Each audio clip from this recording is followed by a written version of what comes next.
வணக்கம் அன்பர்களே, இது டாக்ஸ் ரோபோவின் வணிக செய்திகள். இதில் பங்கு நிலவரங்கள், பொருளாதார புள்ளி விவரங்கள், வணிகம் சார்ந்த அரசின் புதிய அறிவிப்புகள் என பல செய்திகளை தெரிந்து கொள்ளலாம். வாருங்கள். இந்தியாவின் மூத்த குடிமக்கள், குறிப்பாக 70 வயதிற்கு மேற்பட்டவர்கள் மத்திய அரசின் வருமான வரி வருவாய்க்கு ஒரு முக்கிய பங்களிப்பை வழங்கி வருகின்றனர். நிதி அமைச்சகத்தின் புதிய தரவுகளின்படி கடந்த சில ஆண்டுகளாக இந்த பங்களிப்பு படிப்படியாக அதிகரித்து வருகிறது. இது நாட்டின் வரி வசூலில் ஒரு குறிப்பிடத்தக்க மாற்றத்தை காட்டுகிறது. நம் வருமான வரி சட்டம் இந்தியாவில் வசிக்கும் தனிநபர் 60 வயதிற்கு மேற்பட்ட மற்றும் 80 வயதுக்குட்பட்டவர்களை மூத்த குடிமக்கள் என்ற பிரிவின் கீழ் கொண்டு வருகிறது. அதேபோல 80 வயது மற்றும் 80 வயதுக்கு மேற்பட்டவர்கள் சூப்பர் சீனியர் சிட்டிசன் என்ற பிரிவில் வருகிறார்கள். நிதியமைச்சர் நிர்மலா சீதாராமன் மக்களவையில் அளித்த தகவலின்படி 2023-24 நிதியாண்டில் 70 வயதிற்கு மேற்பட்டவர்களிடம் இருந்து வசூலிக்கப்பட்ட வருமான வரி 61,624 கோடி ரூபாயாகும். இது முந்தைய ஆண்டை விட 28% அதிகம். ஒட்டுமொத்த வருமான வரி வசூலில் இந்த மூத்த குடிமக்களின் பங்களிப்பு 2019-20 ஆண்டில் 5.3% இருந்த நிலையில் 2023-24 ஆண்டில் 5.9% உயர்ந்து உள்ளது.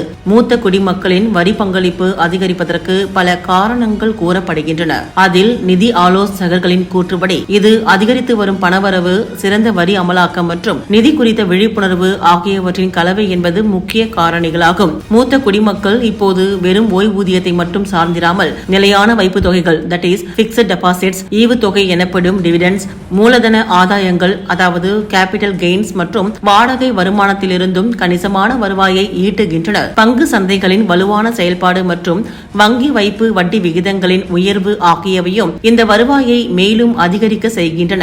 வருமான வரித்துறையின் மேம்பட்ட TDS வழிமுறைகள், குறிப்பாக வட்டி வருமானம் மற்றும் மூலதன ஆதாயங்கள் மீதான வரிகளை அதிகரிப்பதில் பெரும் பங்காற்றி உள்ளன என்று குறிப்பிட்டு சொல்லலாம். அத்துடன் வணிக நிபுணர்களின் கூற்றுப்படி ஆயுட்காலம் அதிகரித்திருப்பதும் ஒரு முக்கிய காரணமாகும். 1991 தாராளமயமாக்கல் சீர்திருத்தங்களின் போது 40 முதல் 50 வயதுகளில் இருந்தவர்கள் பொருளாதார வளர்ச்சி மூலம் செல்வத்தையும் வருமானத்தையும் ஈட்டி உள்ளனர். இதன் காரணமாக 70 வயதிற்கு மேற்பட்டவர்களின் எண்ணிக்கை அதிகரித்து உள்ளது. இதனால் அவர்களிடம் இருந்து வசூலிக்கப்படும் வரியின் அளவும் அதிகரித்து உள்ளது. அதோடு வரும் ஆண்டுகளில் மொத்த வருமான வரி வசூலில் மூத்த குடிமக்களின் பங்கு மேலும் அதிகரிக்கும் என்று நிதி நிபுணர்கள் எதிர்பார்க்கின்றனர். இருப்பினும் ஒட்டுமொத்த வருமான வரி வசூலின் வளர்ச்சி மூத்த குடிமக்களின் வரி வளர்ச்சி விகிதத்தை விட குறைவாக இருந்தால் அது ஒரு சவாலாக மாறும் என்றும் கூறப்படுகிறது. தற்போது மூத்த குடிமக்களிடம் இருந்து வரி வசூல் வளர்ச்சி 28%, மொத்த வருமான வரி வளர்ச்சி 25% உள்ளது. இந்த வித்தியாசம் பெரிதாக இல்லாததால் தற்போது எந்த சவாலும் இல்லை.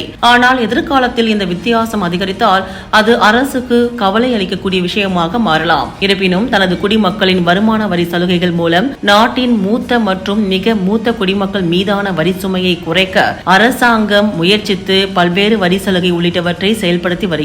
இந்தியாவின் மூத்த குடிமக்கள் ஓய்வுக்கு பிறகும் நாட்டின் பொருளாதார வளர்ச்சிக்கு தொடர்ந்து பங்களித்து வருவது ஒரு ஆரோக்கியமான சமூக மற்றும் பொருளாதார போக்கை காட்டுகிறது. இது நாட்டின் பொருளாதார பலத்திற்கு ஒரு சாட்சியாகவும் அமைகிறது. அன்றாடம் நிகழும் வணிக செய்திகளை அவ்வப்போது தெரிந்து கொள்ள தொடர்ந்து இணைந்திருங்கள். டாக்ஸ் ரோபோ வணிக செய்திகள். இது குறித்த உங்களுடைய கருத்துக்களையும் பொருளாதாரம் குறித்த யூகங்களையும் அல்லது வர்த்தகம் சார்பான பிரத்யேக விவரங்கள் வேண்டுமெனில் அதனையும் கமெண்ட் பாக்ஸில் கட்டாயம் பதிவிடுங்கள்.